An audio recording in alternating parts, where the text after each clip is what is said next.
오늘 이 말씀에 사도 바울의 간증이 소개되어 있습니다. 자기가 어떻게 해서 예수님을 만나 구원을 받았는지 간략하게 간증을 말하고 있습니다. 그 간증을 통해서 구원이라는 것이 무엇인지를 우리에게 밝히 보여줍니다. 그래서 오늘은 이제 그것에 초점을 맞추어서 생각을 해보겠습니다. 구원이 뭔가? 첫째로 구원은 아무 조건 없이 베풀어 주시는 것입니다.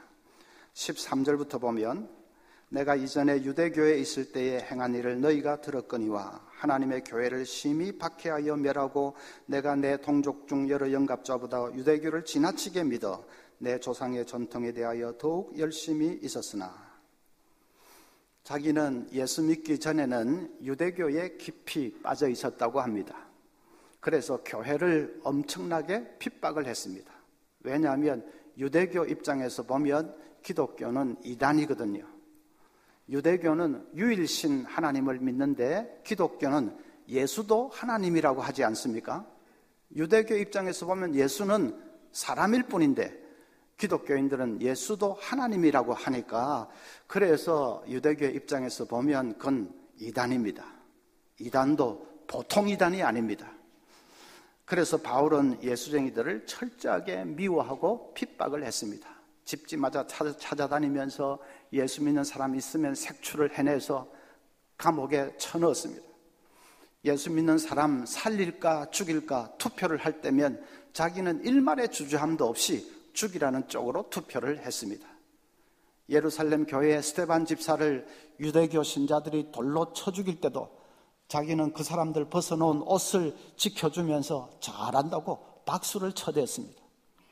그러다가 어느 날 다마스쿠스에 있는 유대인들을 색출하기 위해서 길을 가는데 그 앞에 부활하신 예수님이 나타나셨습니다.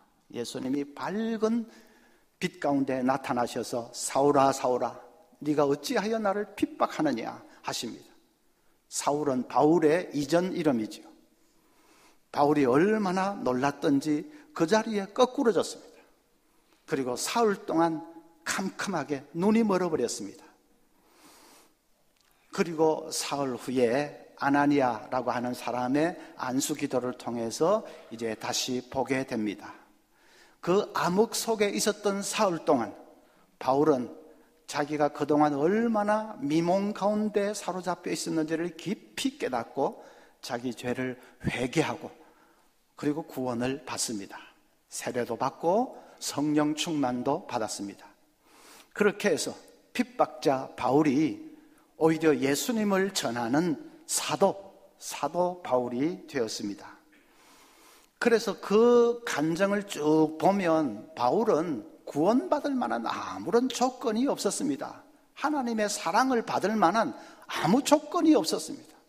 사랑을 받기는커녕 그는 하나님의 원수처럼 행했습니다. 교회를 핍박하고 신자들을 잡아 죽이는데 앞장을 서고, 그래서 지옥에 떨어져도 제일 밑바닥에 떨어져야 할 자였습니다. 그런 바울을 하나님은 불쌍히 여겨서 구원해 주신 것입니다. 아무런 내놓을 조건도 없지만은 하나님은 그저 예수님의 피로 그의 죄를 깨끗이 씻기셔서 구원을 해 주신 것입니다. 구원이라는 것이 그런 것입니다. 아무 조건 없이 은혜로 베풀어 주시는 것입니다. 그래서 여러분 중에 혹시 저 사람은 정말 구원받지 못할 거야, 다 구원받아도 우리 남편은 구원받지 못할 거야, 우리 남편은 안 될 거야, 그러는 분이 있다면 그건 잘못 생각하는 것입니다. 바울을 보십시오.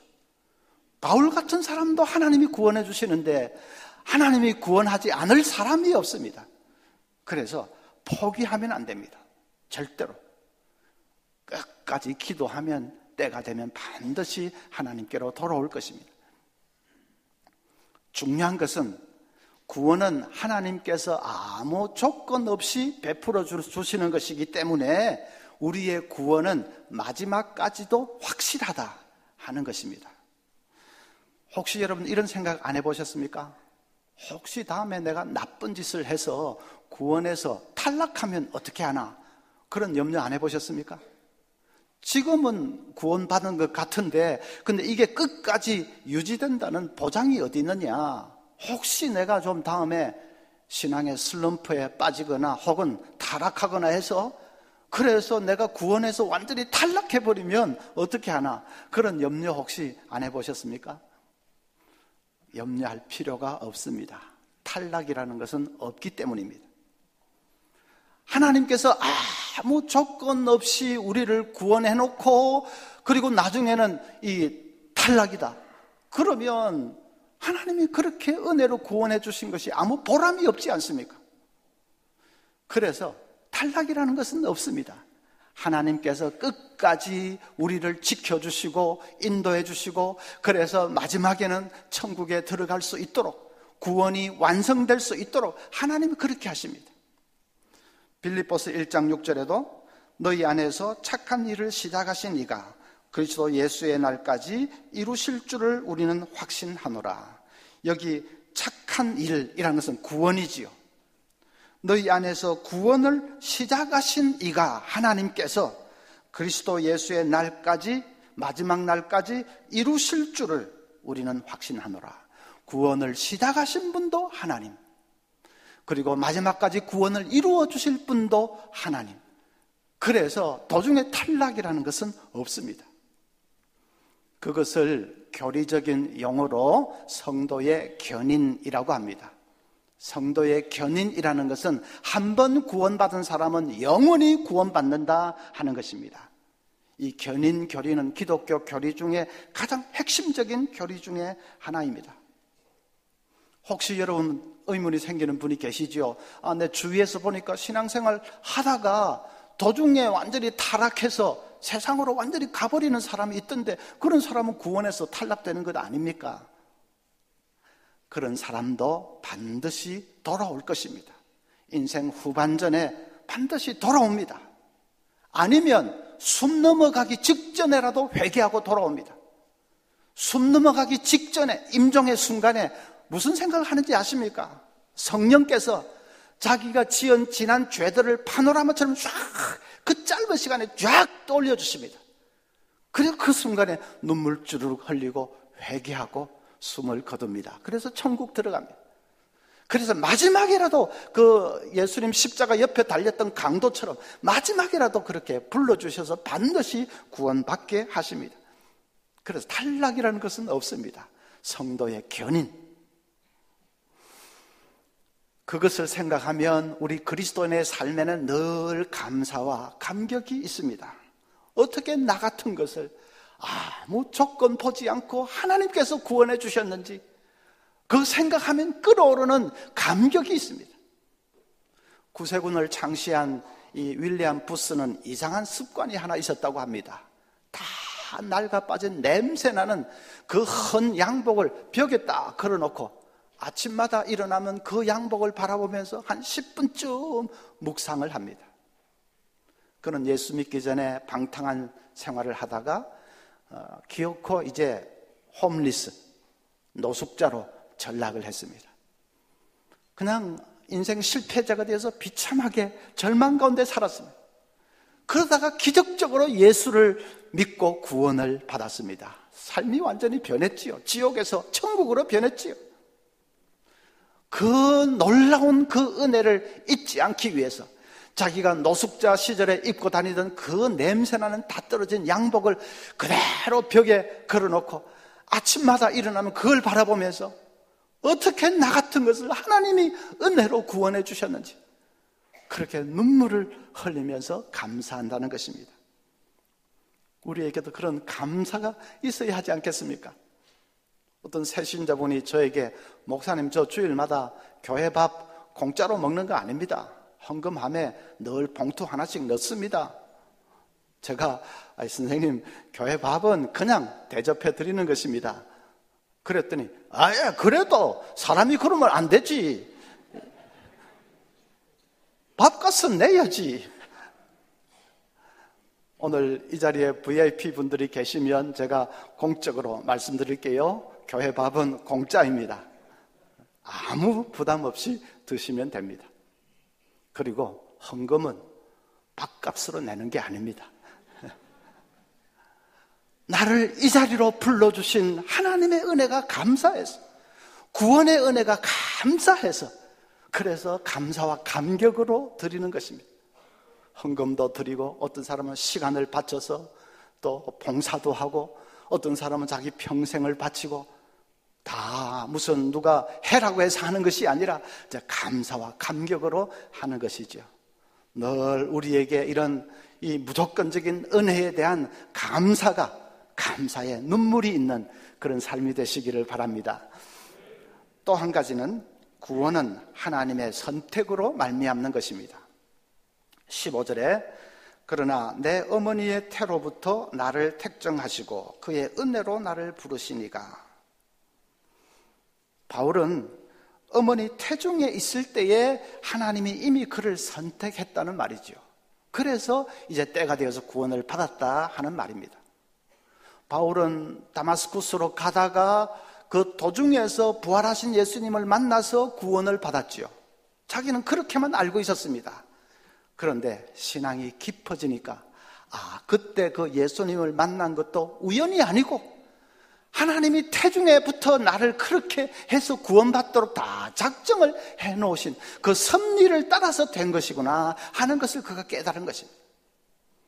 그러다가 신앙이 더 깊어지니까 에베소서 1장 4절에 보면 곧 창세전에 그리스도 안에서 우리를 택하사 했습니다. 어머니 태중도 아니고 창세전에, 그 영원 전에 하나님이 나를 이미 선택을 해놓으셨구나 하는 것을 그가 깨닫게 된 것입니다. 하나님은 전지전능하신 분 아니십니까? 영원하신 하나님 아니십니까? 그러니까 하나님이 영원 전부터 나를 아시고 나를 구원할 계획을 다 하셨다, 나를 선택하셨다 하는 말입니다. 거기서 이제 기독교의 위대한 선택의 교리가 나옵니다. 여러분, 사람마다 신앙생활 하게 된 동기는 다 다양합니다. 어떤 사람은 어릴 때 크리스마스 때 교회에서 주는 사탕 그거 하나 얻어먹으려고 교회 나오기 시작해서 지금 평생 이제 교회 다니게 된 사람도 있습니다. 어떤 사람은 친구 손에 이끌려서 마지못해서 나온 사람도 있고, 어떤 사람은 병 한번 고쳐보려고 나온 사람도 있습니다. 저의 어머니는 젊은 시절 결혼하고 얼마 안 된 그때 자려고 밤에 눈만 감으면 시커먼 손이 나와가지고 머리채를 잡아 끕니다. 얼굴은 안 보이고 시커먼 손만 나와가지고 머리채를 잡아 끌고 가자고, 아마 지옥으로 가자는 말이겠죠. 가자고 잡아 끕니다. 그때마다 무서워서 벌벌벌벌 떱니다.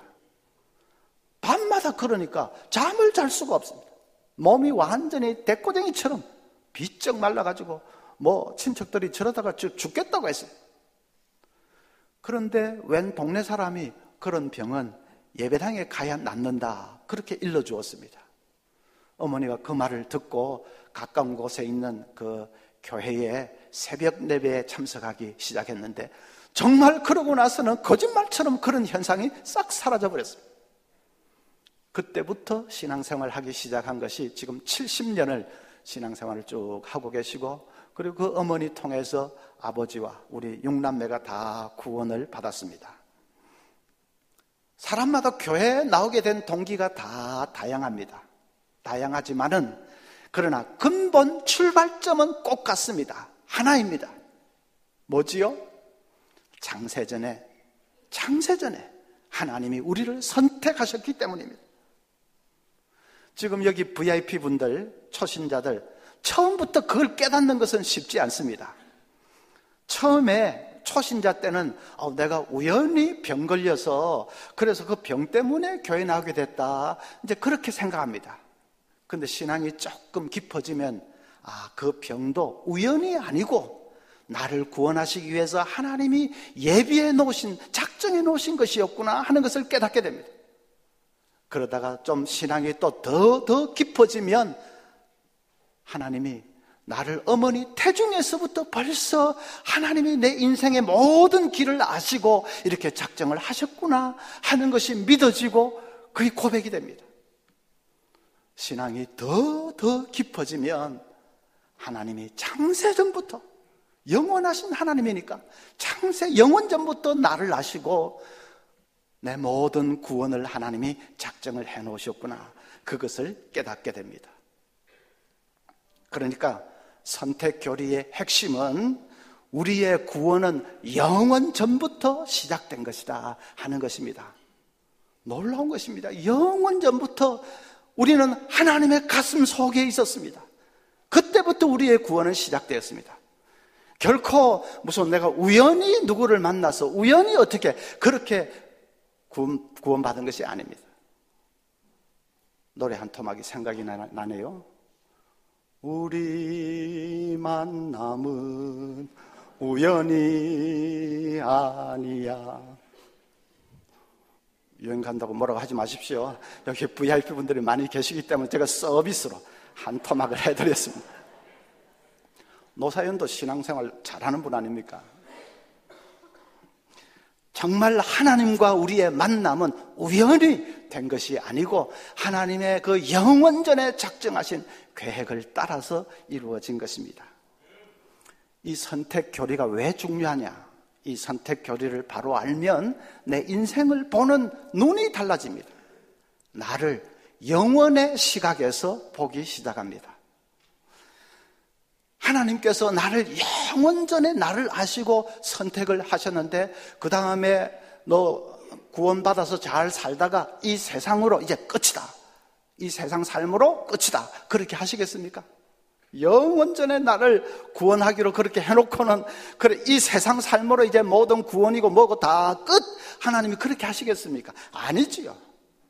나를 영원 후까지 살게 하십니다. 영원전에 선택하셔서 영원 후까지 살게 하십니다. 천국에서 영원히 살게 하십니다. 그래서 나를 이 영원의 시각에서 보게 됩니다. 마샬 셀리라는 사람은 목사님들이 즐겨 읽는 리더십이라는 잡지 편집장을 지낸 분입니다. 그분이 한 번은 이 토비라는 아들을 낳았는데 그 토비가 낳은 지 2분 만에 죽고 말았습니다. 아주 희귀한 유전적인 병이라서 낳은 지 2분 만에 죽었습니다. 아이의 시신 앞에서 아빠가 울부짖었습니다. 하나님, 어디 부분은 토비가 첫 호흡을 하는 것도 보지 못했습니다. 그 아이와 눈도 한번 마주치지 못했습니다. 그 아이가 방긋 웃는 미소도 한번 보지 못했습니다. 아이와 함께 뒹굴고 놀지도 못했습니다. 하나님, 왜 이러십니까? 왜 토비를 2분만 살도록 창조하신 겁니까? 그러는데 마음속에 성령의 음성이, 또렷한 음성이 들려왔습니다. 얘야, 나는 토비를 2분만 살도록 창조한 것이 아니란다. 토비를 영원히 살도록 창조한 것이란다. 너무나 또렷한 그 음성에 이 아빠의 영안이 확 열렸습니다. 그렇구나, 토비가 천국에서 지금 영생을 누리고 있구나 하는 것이 깨달아진 것입니다. 자기는 이 세상에서 사는 것만 사는 것인 줄 알았습니다. 그래서 왜 2분만 살도록 창조하셨습니까? 그렇게 울부짖었습니다.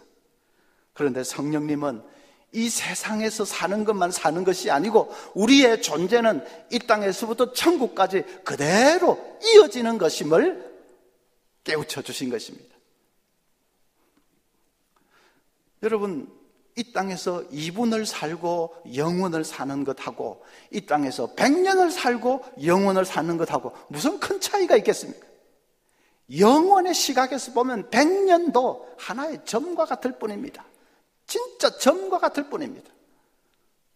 영원히 기다리고 있는데 그 앞에 2분을 살았다, 100년을 살았다, 그게 무슨 차이가 있겠습니까?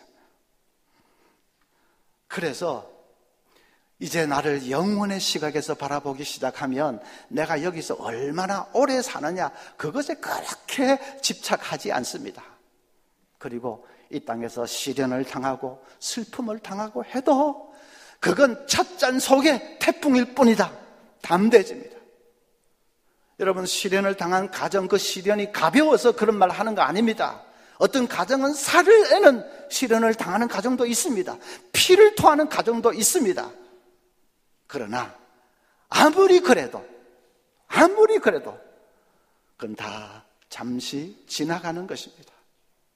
우리가 영원히 살 세월에 비하면 그건 잠시 지나가는 것입니다. 견딜 수 있습니다.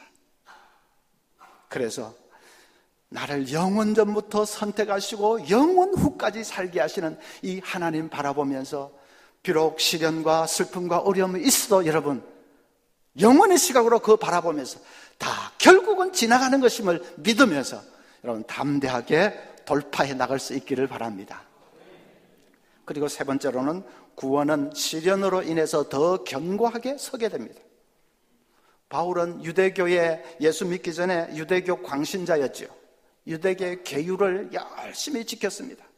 유대교 경전을 열심히 연구하고 또 그걸 그대로 지키려고 애를 썼습니다. 그것은 다 구원의 길과는 정반대로 가는 잘못된 것들이었습니다. 그런데 놀라운 것은 후일에 하나님께서는 그 바울의 잘못과 실패마저도 다 사용을 하신 것입니다. 바울의 그 잘못과 실패를 다 사용하셔서 그래서 이제 복음을 전하는데 그것들이 다 유용하게 쓰이게 하셨습니다. 바울이 유대교에 대해서 가졌던 지식과 또 그 모든 경험들이 이제는 예수님 복음을 전하는데 필요한 지식과 경험들이 되도록 하나님께서 그렇게 역사하셨습니다.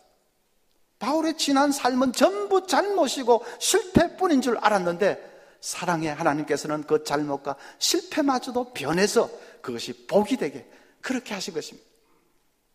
그래서 이제 시편 119편 71절에도 고난 당한 것이 내게 유익이라 이로 말미암아 내가 주의 율례들을 배우게 되었나이다. 고난이 오히려 유익하고 고난이 복이 되었다. 하나님께서 그렇게 되도록 역사하신 것이죠. 어떤 집사님 가정은 아들이 고등학교 들어가면서 그 가정에 큰 고통이 닥쳤습니다.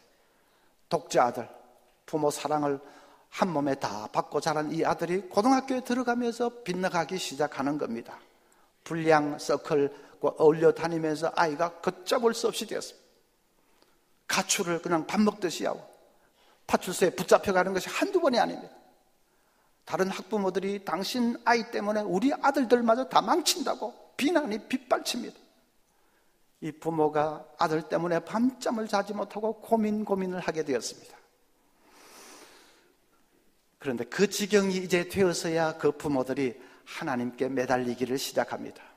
그 전까지는 오래된 집사이기는 하지만 부부가 다 그래도 별로 기도 생활도 하지도 않고 미지근한 그런 사람들이었습니다. 그런데 이제 자식이 이제 그 모양이 되니까 낮아질 대로 낮아져서 하나님 앞에 이제 부르짖고 기도하기를 시작합니다. 다행인 것은 그렇게 하면서 그 부부가 함께 움직였습니다. 기도도 함께 하고 또 철야도 함께 하고 상담 받을 때도 함께 가고 말씀 공부도 함께 하고 어떻게 하든지 함께 그 문제를 풀어보기 위해서 함께 움직였습니다. 그렇게 몇 달을 하는 동안에 자기들이 변하기 시작하는 것을 체험을 했다고 합니다. 부부가 서로를 깊이 의지하는 관계로 바뀌어가기 시작합니다. 밤낮 사업 성공밖에는 생각이 없던 사람들이 이제는 하나님 중심으로 그렇게 바뀌어졌습니다. 늘 그냥 물질에 매여 살던 사람들이 이제는 있어도 감사, 없어도 감사, 감사를 아는 사람으로 바뀌어졌습니다. 놀라운 일이 일어났습니다. 부모들이 그렇게 바뀌니까 그렇게 빗나가던 아들도 서서히 변화되기 시작하는 것입니다. 결국 그 아들이 돌아왔습니다. 회복이 됐습니다. 그러니까 지난 그 엄청난 고통들이 오히려 축복이 됐습니다. 그 부모들이 이렇게 고백을 했습니다. 처음엔 아들이 우리 가정을 파괴시키려고 마귀가 보낸 자식이 아닌가까지 생각했습니다. 그러나 차츰 그 못된 아들이 하나님이 보낸 천사였다는 것을 깨닫기 시작했습니다.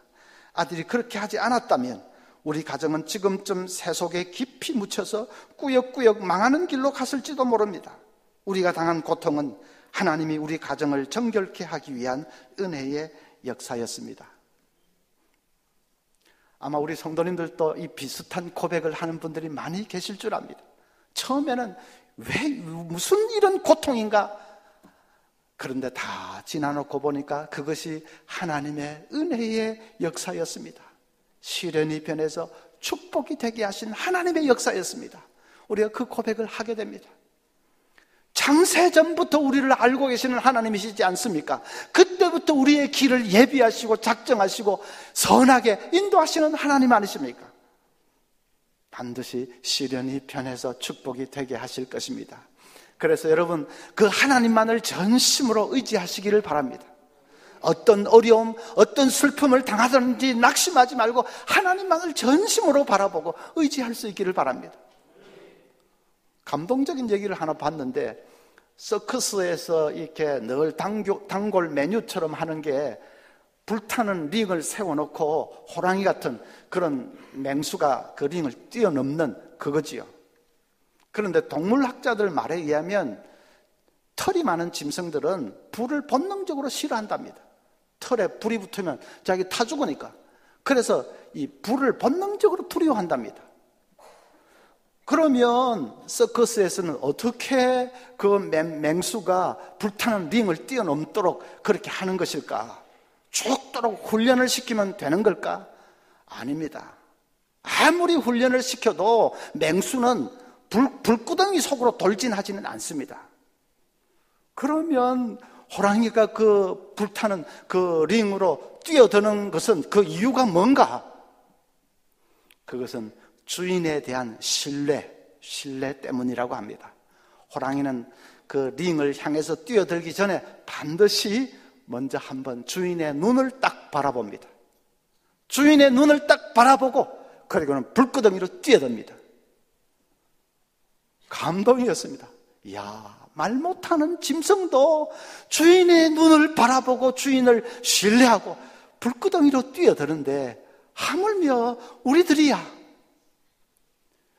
여러분, 하나님을 바라보고 불구덩이라도 담대하게 뛰어들 수 있기를 바랍니다. 비록 불구덩이 같은 시련이라도 그러나 하나님 나와 함께 하시는 것을 믿고 하나님이 영원전부터 나와 함께 하시는 것 믿고 그래서 담대하게 뛰어드는 것입니다. 그러면 시련이 변해서 축복이 되도록 유익이 되도록 하나님 반드시 역사하실 것입니다. 그 하나님 바라보면서 우리에게 베푸신 이 아무 조건 없는 구원에 감격하면서 여러분 하나님만 의지하며 뜨겁게 살아가는 우리 모두가 될 수 있기를 간절히 소원합니다.